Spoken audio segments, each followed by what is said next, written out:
আসসালামু আলাইকুম সবাইকে। কেমন আছেন আপনারা সবাই? আমার জীবনের গল্প নিয়ে তৈরি হবে প্রতিটি ব্লগ। আশা করি আপনারা সবাই অনুপ্রাণিত হবেন এবং যৌথ পরিবার নিয়ে আপনাদের যে ভুল ধারণা ছিল সব কিছুই কেটে যাবে। আমি ব্লগগুলি করব জয়েন্ট ফ্যামিলিতে থেকে। আমার সারাদিন কেমন যায় তার ছোট কিছু অংশ তুলে ধরলাম আপনাদের কাছে।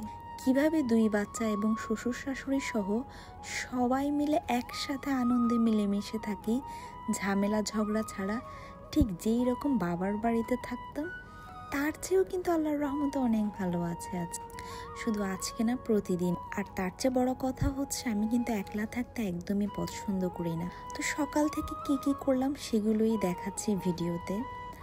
বাচ্চাকে স্কুলে দিয়ে আসার পরে মাথাটা অনেক ধরেছে, তাই চা বানিয়ে নিচ্ছি। এরই মধ্যে আমার ছোট ছেলেটা ঘুম থেকে উঠে পড়েছে।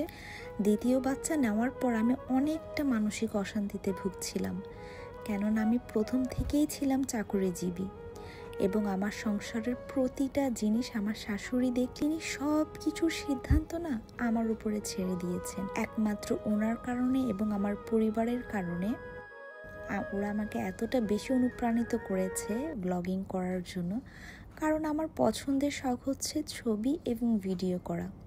আমার ফেসবুকের স্ক্রিনশটটা দিয়ে দিচ্ছি, আপনারা দেখে নেবেন কাইন্ডলি। তো দুপুরের খাবারও তৈরি হয়ে গেল। রাইস কুকারে বসিয়ে দিয়েছিলাম মুরগির মাংস আর ভাত। তারপর একটু টেস্ট করার জন্য ছেলেকে দিচ্ছিলাম।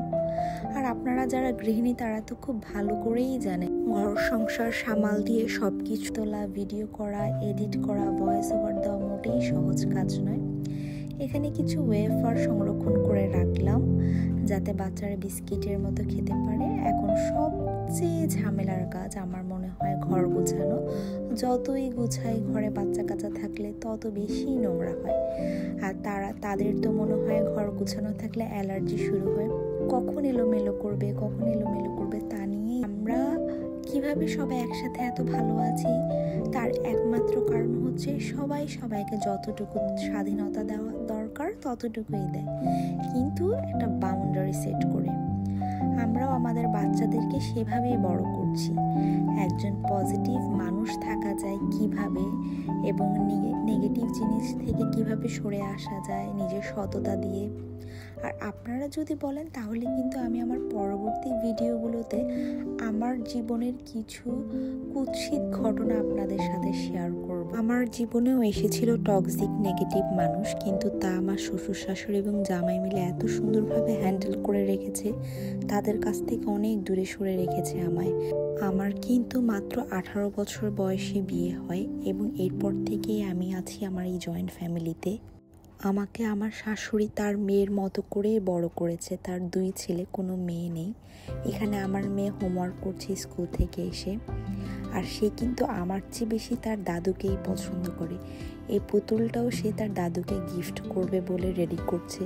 বড় চুল ছিল কিন্তু ছোট করে দিয়েছে।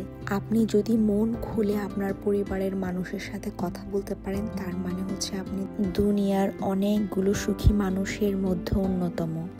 এরপর দেখুন আমাদের রান্নাবান্নার শেষ নেই। ইলিশ মাছ এবং ডাল দিয়ে হয়েছিল রাতের রান্নাবান্না।